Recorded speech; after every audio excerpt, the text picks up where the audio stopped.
फिर मैं जब ये तो 16 बोला तो मैं बहुत, लेकिन 16वीं लोकसभा में जब नरेंद्र मोदी प्रधानमंत्री बने, भारतीय जनता पार्टी के संसदीय दल के कार्य समिति की बैठक हो रही थी, जो मुझे अर्जुन मेघवाल जो हमारे चीफ व्हिप थे पार्टी के, उन्होंने बताया। मैं उनकी बात कर रहा हूँ।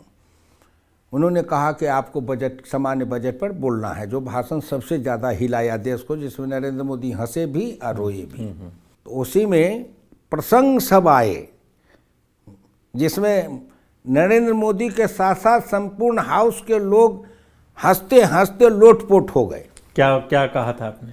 लोटपोट हो गए।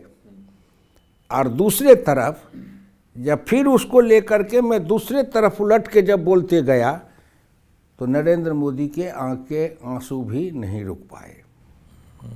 मैं जब बोलता हूँ तो मुझे खुद नहीं पता रहता, मुझे खुद भी पता नहीं रहता कि मैं बोल रहा हूँ, मैं उसको भूल जाता हूँ। इसलिए मैंने कहा था कि वीरप्पा मोइली जी, आप जहाँ से बोल रहे हैं वो है इंडिया, और मैं जहाँ से बोल रहा हूँ वो है भारत। दोनों में इतना का फर्क है, इतना का फर्क है। आप भी ओबीसी समाज के हैं, मैं भी ओबीसी समाज का हूँ, लेकिन दोनों के दृष्टि में यही फर्क है।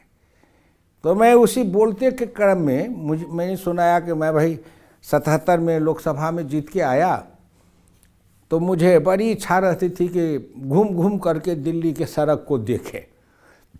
तो मैं टहलते टहलते चला आया। एक दिन इंडिया गेट के फुटपाथ पर टहल रहा था,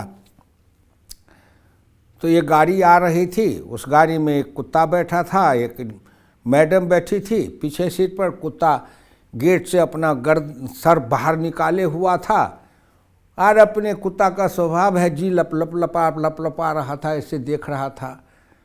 तो गाड़ी चली गई, लेकिन मैं खड़ा होकर सोचने लगा कि कुत्ता मेरी ओर देख देख करके जरूर कुछ कह रहा था। मेरे मन के अंदर विद्रोह की ज्वाला फूट पड़ी कि आखिर ये कुत्ता मुझको चैलेंज कर रहा है इस आजाद भारत में कि तुम्हारी हैसियत मेरे बराबर नहीं है। आखिर कुत्ते से भी बदतर जिंदगी अगर जीने के लिए कोई मजबूर किया तो कोई नहीं किया, वो सामने थे। मैंने कहा मजबूर किया तो यही लोग हैं, कांग्रेस वाले।